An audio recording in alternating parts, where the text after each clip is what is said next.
हे people, उम्मीद है कि अभी तक आपने बिजनेस आइडिया को जनरेट करना और उसे इवैल्यूएट करने का सही तरीका सीख लिया होगा। और इनकेस नहीं सीखा तो आपको पिछले 2 एपिसोड के लिंक डिस्क्रिप्शन बॉक्स में मिल जाएंगे। Go and check out.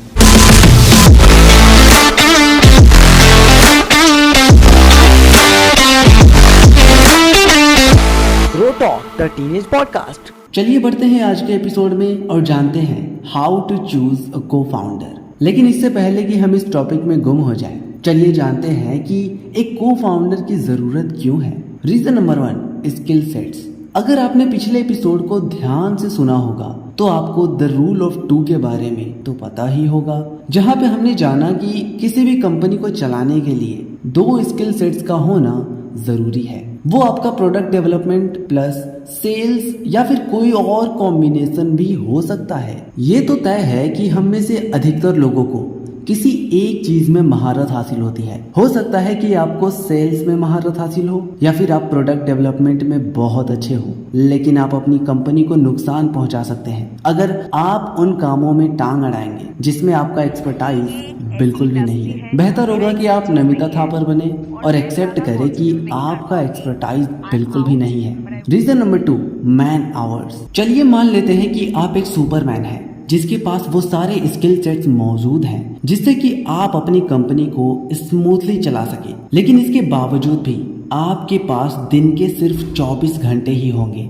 और सुपरमैन की स्लीपिंग आवर्स कट कर ले तो आपके पास समय और भी कम बचेगा। भूलिए नहीं कि आप एक स्टार्टअप हैं। आपको अपने प्रोडक्ट डेवलपमेंट, सेल्स और ऑपरेशंस की हाई क्वालिटी को मेंटेन करके रखना है। आपके स्टार्टअप को मार्केट में कम्पीट भी करना है और साथ ही साथ खुद के वजूद को बनाए रखने के लिए एक्सेल भी करना है। आप एक अकेले फाउंडर के तौर पे इन सभी कामों को करना चाहें तो एक भयानक स्थिति हो सकती है। इसका इम्पैक्ट आपके प्रोडक्ट के क्वालिटी पे पड़ सकता है। Reason number 3, psychology. Startup launch करना किसी बैटल से कम नहीं है। ये लड़ाई आपको स्ट्रेस देगी और बहुत सारे प्रॉब्लम्स आएंगे। इस जर्नी में आपको एक पार्टनर की जरूरत पड़ेगी जिससे आप बात कर सकें और अपने डिफिकल्ट टॉपिक्स को डिस्कस कर सकें। आपको एक को फाउंडर की जरूरत पड़ेगी जिसके साथ आप इस तूफान से भरी समुद्र को पार कर सकें। लेकिन अगर आप को फाउंडर नहीं चाहते, थिंक अगेन। अल्टीमेटली डिसीजन तो आपको ही लेना है। तो ये थे कुछ पॉइंट्स जिससे आपको क्लियर हो गया होगा कि एक को फाउंडर की क्या अहमियत है। अब अगर आपने मन बना ही लिया है तो आइए जानते हैं कि कैसे एक सही को फाउंडर का चुनाव करें।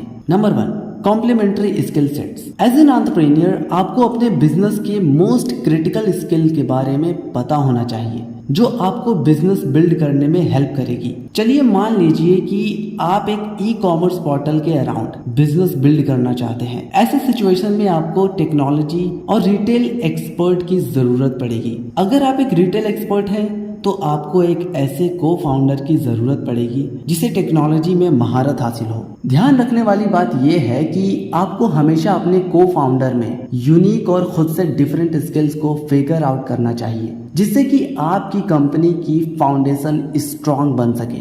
तो आपको एक ऐसे को फाउंडर की तलाश है जो आपके टेबल पे कॉम्प्लीमेंट्री स्किल सेट्स को रख सके। Remember the rule of 2 skill sets जिसके बिना आप बिजनेस शुरू भी नहीं कर सकते। तो आपको एक ऐसे को फाउंडर की तलाश है जो आपके टेबल पे कॉम्प्लीमेंट्री स्किल सेट्स रख सके। चलिए बढ़ते हैं दूसरे पॉइंट की तरफ, professional compatibility. Most of the entrepreneurs friends and family members के बीच से अपने को फाउंडर का चुनाव करते हैं। जिस इंसान के साथ आप हैंग आउट करते हैं या मौज भरी जिंदगी बिताते हैं, जरूरी नहीं है कि वो आपके साथ प्रोफेशनल कंपैटिबिलिटी में फिट बैठे।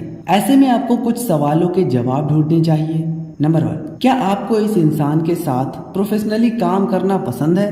नंबर 2, क्या आपको उनके problem solving approach and attitude अच्छे लगते हैं? नंबर 3, जिस तरीके से आपका को founder vendors, employees and customer के साथ इंटरैक्ट करता है, क्या आप उससे कंफर्टेबल हैं? नंबर 4, क्या आपको आइडिया भी है कि ये इंसान टफ बिजनेस सिचुएशंस में कैसे रिएक्ट करता है? अगर आपने पहले उसके साथ काम नहीं किया है तो आपको उनके कलीग्स या फिर उन लोगों से बात करनी चाहिए जिन्होंने उनके साथ काम किया है। ऐसा करके आप अपने होने वाले को फाउंडर के स्ट्रेंथ एंड वीकनेस के बारे में जान सकते हैं। रिमेंबर, ये सिचुएशन वाइस वर्सा होनी चाहिए, मतलब कि आपके को फाउंडर को भी भरोसा होना चाहिए कि आप दोनों की पार्टनरशिप भवंडर ला देगी। तो सोच समझ के डिसीजन ले, क्योंकि ये डिसीजन आपके स्टार्टअप ड्रीम को बना भी सकती है और बर्बाद भी कर सकती है। आइए देखते हैं पॉइंट नंबर 3, जो कि है अलाइन गोल्स एंड मोटिवेशंस। क्या आपको पता है कि आपका को फाउंडर किस तरीके का बिजनेस क्रिएट करना चाहता है? उसके विजन्स एंड रीजंस क्या आपके साथ अलाइन है? अगर आपके को फाउंडर का मोटिवेशन रियल और स्ट्रॉन्ग नहीं है तो हो सकता है कि वो आपका साथ बीच रास्ते में छोड़ दे। अगर आपका को फाउंडर कैश बिजनेस चलाना चाहता है और आप इक्विटी बिजनेस प्रेफर करते हैं, तो ऐसे में क्लैश होने के चांसेस और कंपनी के लिए डिसीजन लेना बहुत डिफिकल्ट हो सकता है। दूसरों के गोल्स एंड वैल्यूज को समझना आसान काम तो बिल्कुल भी नहीं है। अपने पोटेंशियल को फाउंडर के साथ लॉन्ग कन्वर्सेशन करना चाहिए और अपनी तरफ से ज्यादा सवाल पूछने चाहिए। इन सब के बावजूद भी अगर आप सामने वाले के माइंड को डिकोड नहीं कर पा रहे, देन आपको डायरेक्ट एंड पॉइंटेड क्वेश्चंस पूछने चाहिए। इस तरह के कन्वर्सेशन थोड़े डिफिकल्ट होते हैं, लेकिन इससे आपको पता चल जाएगा कि सामने वाले के पास कोई रेड फ्लैग है भी या नहीं। And trust me, this will save your 2 years। तो अभी तक हमने डिस्कस किया complementary skill sets, professional compatibility और अलाइन गोल्स को। चलिए बढ़ते हैं आगे पॉइंट नंबर 4 की तरफ, ट्रस्ट। मान लीजिए कि पहले के 3 पॉइंट्स आपने अचीव कर लिए। Now you should be able to trust your co founder. किसी भी कंपनी के लिए डे 1 से ही सब कुछ क्रिस्टल क्लियर नहीं होता। Roles, responsibilities, authorities, ownership and power, ये सारी चीजें बहुत जल्दी बदलती हैं। ऐसे डायनेमिक सिचुएशन में trust will strengthen the building and save it from collapsing. क्या आप अपने को फाउंडर पे भरोसा रखते हैं कि वो अपना 120% एफर्ट स्टार्टअप में डालेगा?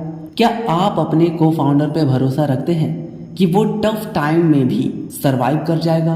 क्या आप अपने को फाउंडर पे भरोसा रखते हैं कि वो आपके साथ ट्रांसपेरेंट कम्युनिकेशन रखेगा?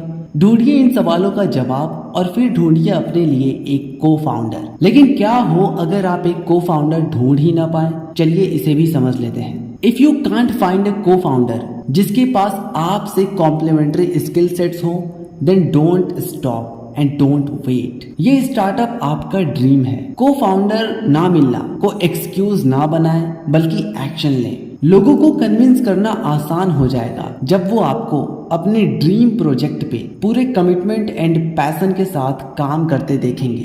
तो आज हमने सीखा कि एक को फाउंडर का चुनाव कैसे करना चाहिए। एंड आई होप ये एपिसोड आपके लिए हेल्पफुल रही। अगर हाँ तो इसे लाइक करें एंड ऐसे ही लर्न एंड ग्रो वाले कंटेंट्स के लिए चैनल को सब्सक्राइब करना बिल्कुल ना भूलें। See you in the next episode. Till then, bye.